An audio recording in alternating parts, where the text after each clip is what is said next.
प्रिय दर्शकों, आपका अपने YouTube channel AIIMS Gill infotainment में स्वागत है। आज हम आपको श्री गुरु अमरदास जी व पेयजल के कारण झगड़े और गोइंदवाल साहिब में शांति वापस लाना साखी सुनाएंगे। श्री गुरु अमरदास जी ने गोइंदवाल नगर बसाने में स्थानीय चौधरी मरवाह की हर दृष्टि से सहायता की। उसने गुरु जी को वहीं बसने के लिए स्थान दिया और धर्मशाला आदि बनवाने में सहयोग दिया। परंतु उसके देहांत के पश्चात उसके दोनों पुत्र उस जैसी विचारधारा तथा दूरदृष्टि वाले न थे। जल्दी की बहकावे में आ जाते थे और थोड़े से स्वार्थ के कारण गुरु जी तथा संगत से अनबन करने को तत्पर हो जाते थे। जैसे जैसे नगर का विकास हुआ, नगर की जनसंख्या बढ़ने के कारण पेयजल के अभाव को लोग अनुभव करने लगे। इस भूमि पर केवल एक ही कुआं था जिससे सभी निवासियों को पेयजल उपलब्ध होता था। दूसरा कुआं खोदा नहीं जा सकता था क्योंकि नीचे कठोर चट्टानें थी। अतः कुएं पर सदैव भीड़ बनी रहती थी। इसलिए जल के अभाव के कारण स्थानीय लोगों में कहासुनी होती ही रहती थी। परंतु कभी लोग गुटबंदी बनाकर झगड़ा भी करते थे। चौधरी गोविंदे के लड़के अपने को कुएं का स्वामी बताते थे, अतः वे इस अधिकार वे पानी प्राप्त करने के लिए अनुचित लाभ उठाते थे, जिस कारण गुरु घर के सेवादार जो लंगर के लिए पानी भरने आते थे लंबी प्रतीक्षा में खड़े दिखाई देते थे। कुछ सेवादारों ने गुरुजी से निवेदन किया कि गोविंदे मरवाह के परिवार के दुर्व्यवहार से हमें बचाएं। वे लोग हमारे घड़े तोड़ देते हैं और पानी नहीं भरने देते।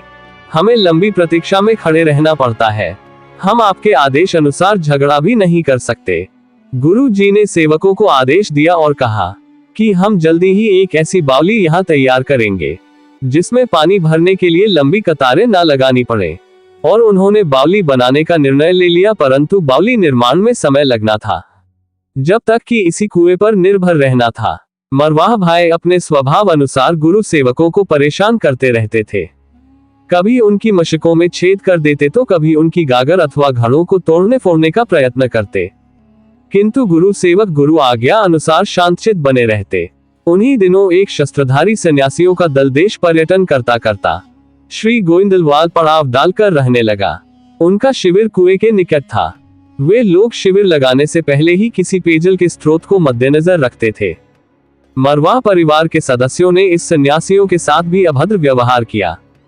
पहले तो वह लोग सहन कर गए, परंतु अति होने पर वे लोग एकत्र होकर अन्याय के विरुद्ध डट गए। अपने स्वभाव अनुसार मरवाह परिवार ने उन लोगों के बर्तन फोड़ दिए।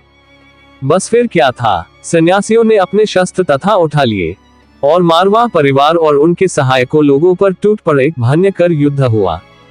इस युद्ध में दोनों पक्षों को क्षति उठानी पड़ी। सन्यासी तो वहां से प्रस्थान कर गए, परंतु मरवाह परिवार को बहुत नीचा देखना पड़ा। इनकी अकड़ टूट गई। इस प्रकार कुछ दिन शांत निकल गए, किंतु उनकी पुरानी आदत नहीं जाती थी। वे लोग फिर से सिखों के साथ दुर्व्यवहार करने लगे। प्रकृति ने एक खेल रचा। एक शाम गोइंदवाल सरकारी कर्मचारी लाहौर से खजाना लेकर दिल्ली जा रहे थे।